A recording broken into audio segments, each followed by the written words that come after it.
Peristiwa penggerudukan puluhan anggota TNI dari Kodam 1 Bukit Barisan yang dikomandoi oleh Mayor Dedi Hasibuan ke Polrestabes Medan pada Sabtu lalu, 5 Agustus 2023, sontak menyedot perhatian publik. Tujuan Dedi bersama sejumlah prajurit TNI mendatangi Mapolrestabes Medan untuk mempertanyakan penangguhan penahanan tersangka pemalsuan surat keterangan lahan berinisial ARH yang merupakan keluarga dari Dedi. Dalam video yang beredar, Kasat Reskrim Polrestabes Medan Kompol Tuku Fatir Mustafa terlibat debat dengan Mayor Dedi. Tuku pun menjelaskan alasan penahanan ARH. Buntut peristiwa ini, Panglima TNI Laksamana Yudo Margono memerintahkan polisi militer untuk memeriksa prajurit TNI yang terlibat. Komandan Pusat Polisi Militer atau Danpuspom TNI Marsikal Madya Agung Handoko menegaskan tindakan anggota Kodam 1 Bukit Barisan Mayor Dedi Hasibuan yang mendatangi Polrestabes Medan sangat disayangkan. Menurut pihak Puspom TNI, tindakan Mayor Dedi dimaknai sebagai pamer kekuatan demi mempengaruhi proses hukum yang menjerat keluarganya. Kami dari hasil penyelidikan dapat menyimpulkan bahwa kedatangan Deva bersama rekan-rekannya di kantor Polrestabes Medan dengan berpakaian dinas loreng pada hari libur, hari Sabtu, dapat diduga atau dikonotasikan merupakan upaya show of force kepada penyidik Polrestabes Medan untuk berupaya mempengaruhi proses hukum terkait dengan mungkin ada indikasi bahwa tindakan tersebut bisa dikatakan obstruction of justice. Kami belum bisa mengarah ke sana. Puspom TNI belum melihat adanya indikasi yang mengarah ke tindakan perintangan penyidikan. Mayor Dedi yang sedang dimintai klarifikasi di Jakarta tidak ditahan karena status hukumnya belum ditentukan. Namun dugaan upaya unjuk kekuatan Mayor Dedi akan ditindaklanjuti dengan melimpahkannya ke Puspom TNI Angkatan Darat, baik untuk pendalaman dugaan tindak pidana hingga urusan sanksi etik. Sedangkan belasan prajurit yang saat itu ikut mendatangi Polrestabes Medan ditangani Pomdam 1 Bukit Barisan. Sebelumnya sejumlah kalangan di masyarakat meminta agar tindakan penggerudukan oleh anggota TNI aktif ke Mapolrestabes Medan perlu ditindak tegas. Jika tidak, maka akan terjadi lagi hal serupa di kemudian hari. Lantas, apakah tindakan penggerudukan oleh prajurit TNI sebagai obstruction of justice atau tindakan menghambat proses hukum? Apakah diperkenankan personil TNI menjadi penasehat hukum warga sipil? Tim TV One mengabarkan.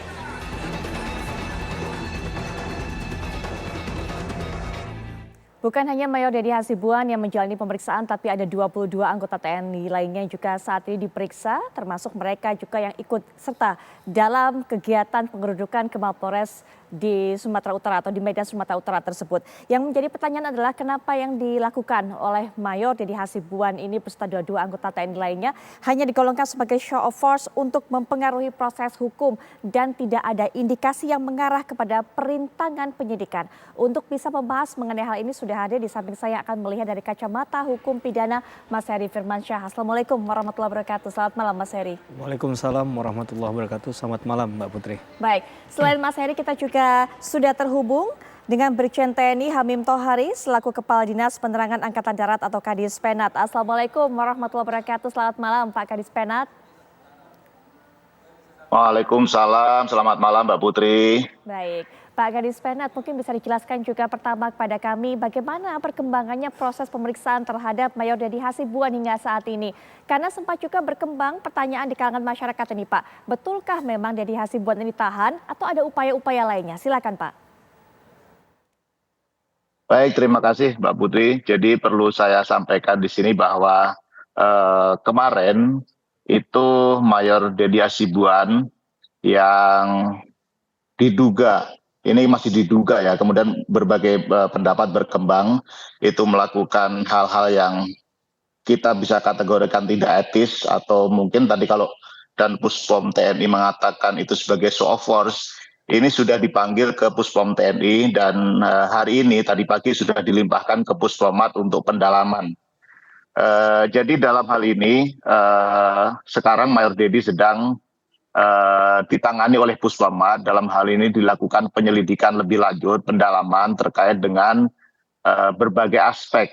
Apakah yang dilakukan oleh Mayor Dedi tersebut merupakan suatu pelanggaran pidana ataupun yang lain-lain, ini kan masih dalam proses. Kita belum bisa menyimpulkan, walaupun mungkin berbagai pendapat sudah barangkali ada yang mengatakan itu semacam obstruction of justice atau menghalang-halangi proses hukum dan sebagainya, tetapi ini masih diperlukan pendalaman.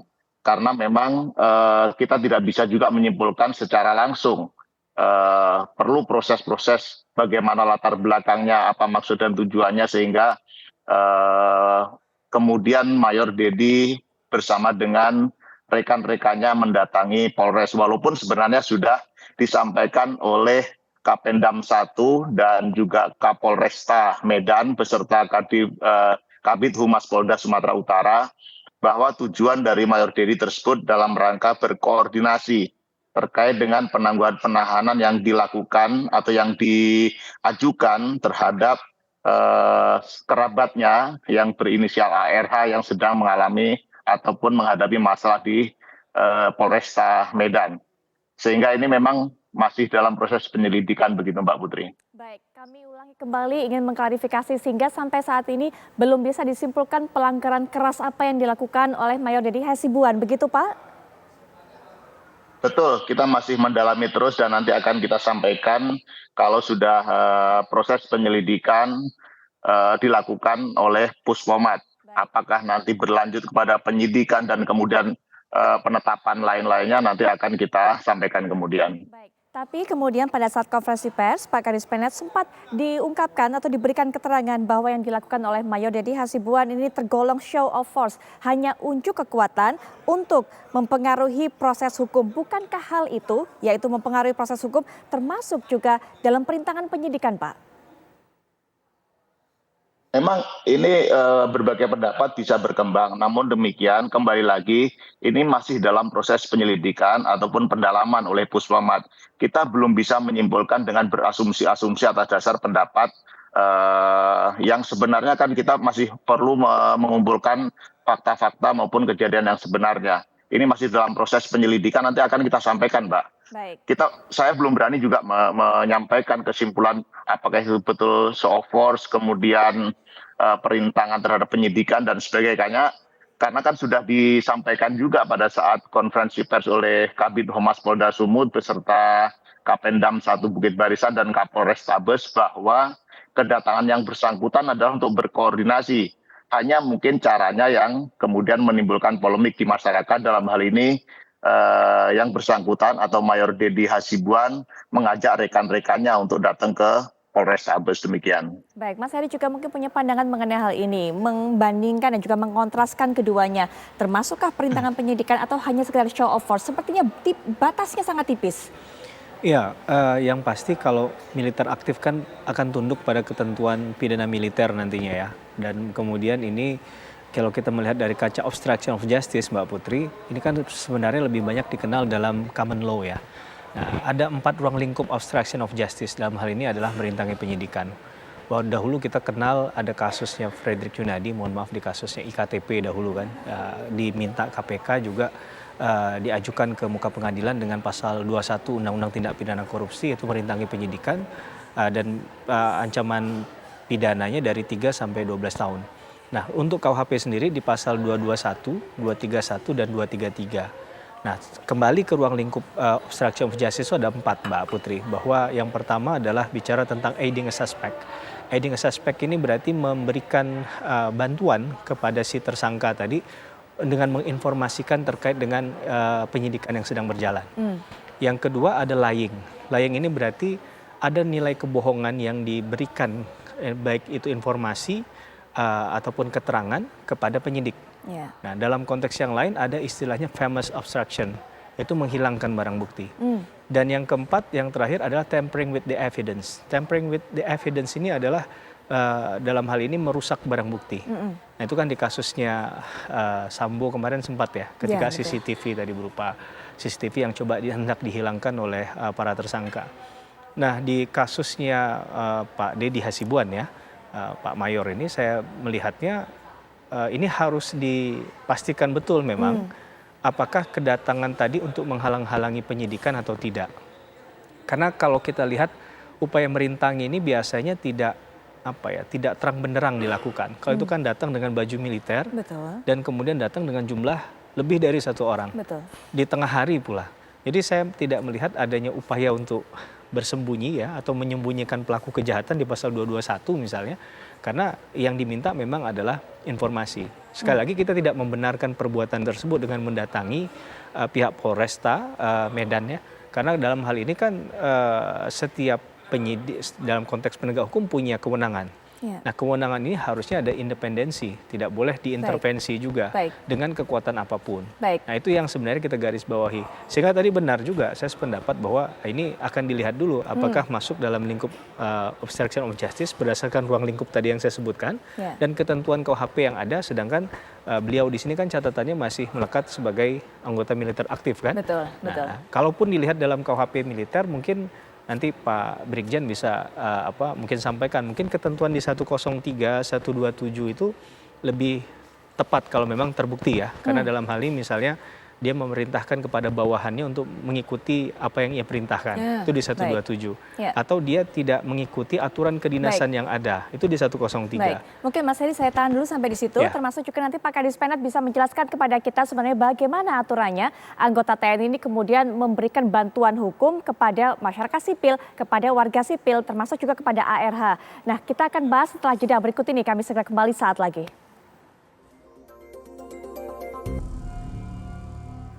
Kita akan kembali lanjutkan perbincangan. Pak Kadis Penat mungkin bisa dijelaskan kepada kami, kepada pemirsa sebenarnya bagaimana aturannya seorang anggota TNI yang masih aktif memberikan bantuan hukum kepada warga sipil. Pak Kadis Penat. Baik Mbak Putri, jadi mungkin ini perlu kita awali dari isi Undang-Undang Nomor 34 Tahun 2004 tentang Tentara Nasional Indonesia, di mana pada pasal 50 ayat 3 itu disebutkan bahwa keluarga prajurit mendapatkan layanan kedinasan, salah satunya adalah mendapatkan bantuan hukum. Jadi ini ada sebenarnya hak dari keluarga prajurit untuk mendapatkan layanan kedinasan berupa bantuan hukum. Kemudian penjabaran dari undang-undang tersebut, Panglima TNI sudah mengeluarkan surat keputusan Panglima TNI nomor 1089 tahun 2017 yang salah satu poinnya di pasal 11 itu mengatakan bahwa di antara keluarga prajurit yang berhak mendapatkan bantuan hukum itu adalah orang tua, mertua, anak, termasuk di dalamnya adalah ipar dan keponakan. Ini yang aturan penjabaran itu di lingkungan TNI yang paling baru. Namun dalam konteks Mayor Dedi ini masih menjadi salah satu materi yang didalami sejauh mana hubungan kekeluargaan atau kekerabatan dengan inisial ARH yang diupayakan atau diusahakan oleh Mayor Dedi untuk ditangguhkan penahanannya. Ataupun dikatakan menjadi salah satu klien atau yang diberikan bantuan hukum. Ini yang sedang didalami juga. Karena apakah itu termasuk di dalam koridor yang diatur oleh Undang-Undang 34 tahun 2004 maupun keputusan Panglima TNI nomor 1089 tahun 2017 tersebut. Nah nanti akan kelihatan di situ di mana letak pelanggarannya seandainya itu di luar konteks yang ditentukan. Dalam hal ini barangkali yang perlu juga kita apresiasi yang disampaikan oleh Kababinkum TNI kemarin bahwa akan dilaksanakan evaluasi terkait dengan keputusan Panglima TNI nomor 1089 tersebut supaya tidak terlalu luas cakupannya. Ini yang nanti mungkin akan dilakukan dan itu menjadi kewenangannya dari Mabes TNI untuk melakukan evaluasi maupun revisi terhadap peraturan tersebut sehingga menyempitkan pembatasan dari keluarga ataupun masyarakat sipil yang bisa diberikan bantuan hukum oleh personil hukum dari kemiliteran. Demikian mungkin sementara yang bisa saya sampaikan, Mbak Putri. Baik, Pak Kadis Penat, kami hanya ingin mengklarifikasi dalam kesempatan ini karena ini sudah beredar luas, sudah disiarkan juga oleh media-media bahwa status ARH adalah ponakan dari Mayor Dedi Hasibuan. Apakah betul itu, Pak? Nah, ini yang kami masih melakukan penyelidikan. Sekali lagi, kita belum bisa mengatakan, menyimpulkan bahwa ARH ini benar keponakannya atau bukan. Sehingga nanti kita bisa melihat apakah yang dilakukan oleh Mayor Dedi Hasibuan itu sudah benar sesuai dengan skep Panglima TNI yang saya sebutkan tadi, ataukah di luar itu. Nanti akan kelihatan di sana setelah penyelidikan dilakukan secara mendalam oleh Puspamat. Kalau memang itu masuk dalam konteks yang disebutkan oleh peraturan atau keputusan Panglima TNI, tentu nanti secara formal itu tidak menyalahi aturan apa yang dilakukan oleh Mayor Dedi. Tetapi apabila nanti ternyata ditemukan dalam hasil penyelidikan ini ARH ini bukan masuk dalam kelompok yang disebutkan oleh keputusan Panglima TNI, tentu nanti akan dipertimbangkan lebih lanjut apa pelanggaran yang dilakukan oleh Mayor Dedi ini. Demikian. Baik, Mas Heri juga mungkin dalam kasus sehari-hari memang ada aturannya, Pak Kadis Penat sudah mengatakan. Tapi dalam kasus sehari-hari apakah hal seperti ini memang umum terjadi? Walaupun ada hubungan saudara seperti tadi sesuai dengan peraturan, ada anggota TNI memberikan bantuan hukum mengawal sebuah kasus pidana warga sipil.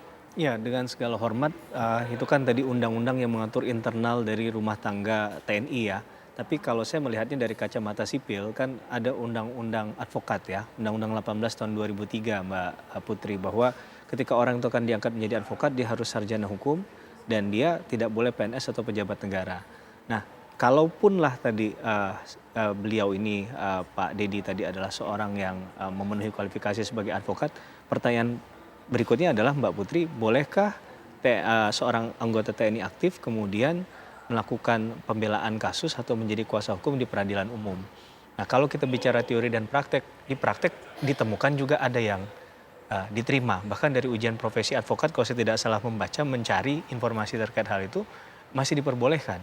Bahkan kemudian bisa berpraktik juga. Nah, ini kan yang seharusnya juga kalau memang benar terjadi demikian, ini yang kemudian menjadi kebingungan dalam ranah praktik ya. Mana yang seharusnya diikuti. Sehingga harusnya kasus-kasus semacam ini tidak perlu terjadi kalau seandainya sudah ada garis demarkasi, garis yang batas yang tegas ketika seorang menjabat sebagai misalnya anggota TNI ataukah polisi aktif, apakah dia bisa beracara di peradilan umum.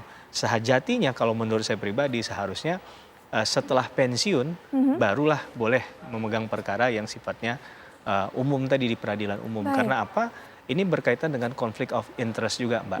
Jangan sampai ketika yang bersangkutan masih menjabat ataupun masih menyandang status sebagai TNI atau polisi aktif misalnya, ini kan akan berpengaruh pada penanganan kasus. Karena mungkin juga ada mereka yang mengetahui informasi di dalam atau punya kenalan di dalam. Ini yang kemudian hukum acara sebenarnya mengatur agar tidak terjadi hal-hal yang tidak diinginkan demikian. Sehingga marwah dari penegakan hukum itu sendiri tetap terjaga dan profesionalisme dalam hal pengawalan kasus juga tetap dijalankan. Sehingga tidak perlu tadi kan ada gesekan antara Pak Dedi tadi dengan teman-teman di Polresta Medan. Gitu. Baik, nah ini Pak Kadis Penat, mungkinkah ada aturan yang juga mengatur batasan-batasan ini yang boleh memberikan bantuan hukum ini? Apakah memang seorang anggota TNI aktif atau memang hanya yang bisa pensiun atau yang sudah pensiun, Pak Mayor, Pak Kadis Penat? Jadi begini Pak ya, betul saya tadi sepakat sama Bapak itu bahwa dalam konteks mungkin umum personel hukum TNI tidak kemudian masuk ke ranah itu. Yang diatur oleh skep Panglima TNI adalah untuk keluarga TNI sebagai penjabaran dari Undang-Undang Nomor 34 Tahun 2004 itu. Sehingga yang kemudian diberikan bantuan hukum itu adalah keluarga besar TNI. Sampai dengan batas memang yang kemarin disebutkan oleh Kababinkum mungkin batasannya saat ini terlalu luas. Nanti akan dipersempit mungkin sampai dengan batas keluarga inti, di mana situ orang tua, mertua, dan anak. Tetapi memang sudah diatur juga di dalam keputusan Panglima TNI. Sekali lagi saya sependapat bahwa ini memang urusan internal. Tetapi memang kita juga mengaturnya ini untuk kepentingan keluarga kita sendiri, keluarga TNI. Dan memang sudah ada aturan atau mekanisme prosedurnya yang ditentukan di dalam Kep Panglima TNI tersebut, bahwa penanggung jawabnya pada tingkat pusat nih adalah Babinkum TNI, kemudian di Matra ada Direktorat Hukum di Matra masing-masing, kemudian pada level di bawahnya lagi ada Kumdam. Dalam hal ini Mayor Dedi Hasibuan adalah anggota dari Kumdam 1 Bukit Barisan. Tetapi sekali lagi ini masih dalam proses pendalaman apakah yang pertama tadi keterkaitan antara Mayor Dedi dengan ARH itu masuk dalam klasifikasi keluarga yang ditetapkan sesuai dengan Kep Panglima TNI.